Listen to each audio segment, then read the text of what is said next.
আমার মরণ আসিবে কখন কেউ তো জানে না, আমার মরণ আসিবে কখন কেউ তো জানি। আমি চলে যাব তোমরা আমায় বইলা যায় না, আমি চলে যাব তোমরা আমায় বইলা যায় না, আমার মরণ আমার মরণ আসিবে কবে কেউ তো জানে না। আমি চলে গেলে তোমরা আমায় বইলা যায় না, আমি চলে গেলে বইলা যায় না, আমার মরণ আসিবে কখন কেউ তো জানি না, আমার মরণ আসিবে কখন আপন আপন বলো যাদের কেউ তো আপন না, যিনি আমার আপন হবেন শাহে মদিনা। ঠিক বলছি নবী রাহমাতুল্লিল আলামিন আল্লাহর দরবারে গুনাহ করছি, গুনাহগার হইছি, আল্লাহর দরবারে আসামি হয়ে গেছি, নফসের খায়েশে পড়ে গুনাহ করছি, এত গুনাহ করছি আসমান জমিন ভরাই ফেলছি। আমার নবী আল্লাহর দরবারে সুপারিশ করে মাফ করায় জান্নাতি বানাইতে পারে কি পারে না? কারণ নবী তো সুপারিশের ক্ষমতা আছে, ঠিক না ভাই? কিন্তু কোন কারণে যদি নবী আমাদের উপর নাখুশ হয়ে যান, নবী আমাদের উপর যদি নাখুশ হয়ে তার কাছ থেকে যদি আমাদেরকে সরাইয়া দেন, পৃথিবীতে আর কে আছে আমাদের জন্য আল্লাহর দরবারে সুপারিশ করবে? কেউ নাই। এই জন্য সাবধান সতর্ক, সাবধান সতর্ক। আপন আপন বড় যাদের কেউ তো আপন না, যিনি মদের আপন হবেন শাহে মদিনা। সবাই একা রেখে চলে যাবে, সঙ্গে নিবে না, সবাই একা রেখে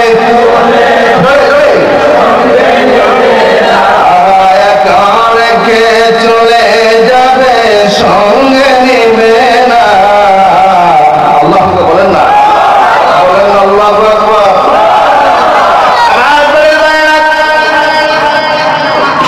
গভীর মনোযোগ লাগা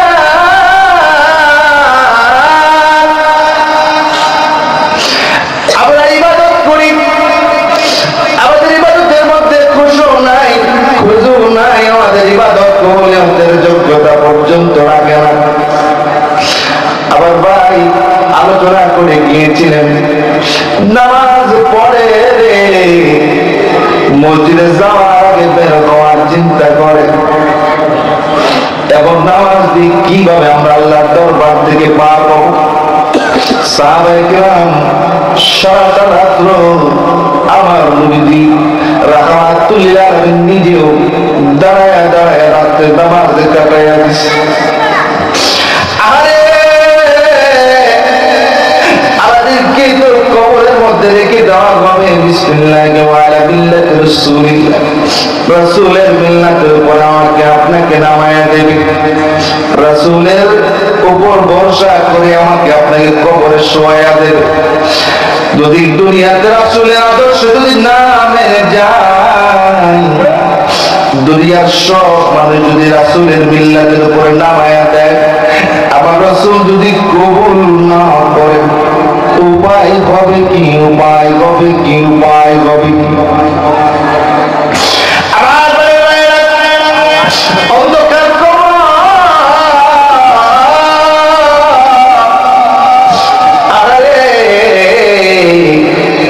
আবার একজন চাচা আসি কিছুদিন আগে দুনিয়ার জমিন থেকে বিদায় হয়ে গেল। 11টা জানাজা রাত্রিবেলা, জানাজা নামাজের পরে কবরের মধ্যে শোয়া দেওয়া হবে। কবরস্থানে গেলাম, এইরকম বাতি লাগাইছে, কবরটা জমজম জমজম দপ করে। এই কবরের ভিতরে নিচের বালিগুলি মাটিগুলি জগ করে। দেখতেছিলাম, বড় ভালো লাগতেছিল। কবরের মধ্যে নামায় দেওয়ার পরে একে একে বাঁশের চাটাই দেয়, আর অন্ধকার বেড়ে যায়। সর্বশেষে যখন বাঁশের চাটাই দেওয়ার পরে দেখলাম ভিতর থেকে আলো যাওয়ার পরে তারপর সাদা কাপড়ের কাপড়টা জগ করে। কিন্তু উপরে যখন দাড়িটা বিছাইছি, তাকায় দেখি গুটগুটে অন্ধকার।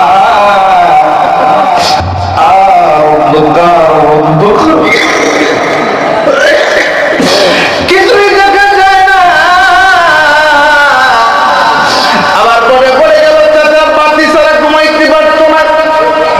অন্ধকার দেখলে বড় ভয় ভেতরে, অন্ধকার দেখলে বড় খামোশ হয়ে যেত।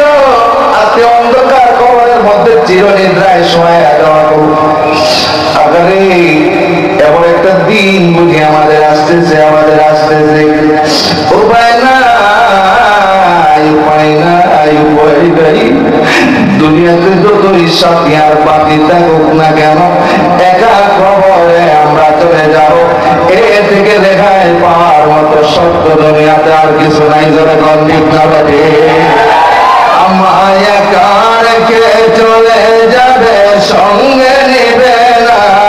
আমায় একা রেখে সঙ্গে নিবে না। আমার মরণ আসিবে কখন কেউ তো জানে না। আমার মরণ আসিবে কখন কেউ তো জানে না। আমরা চলে গেলে তোমরা আমায় হইলা যায়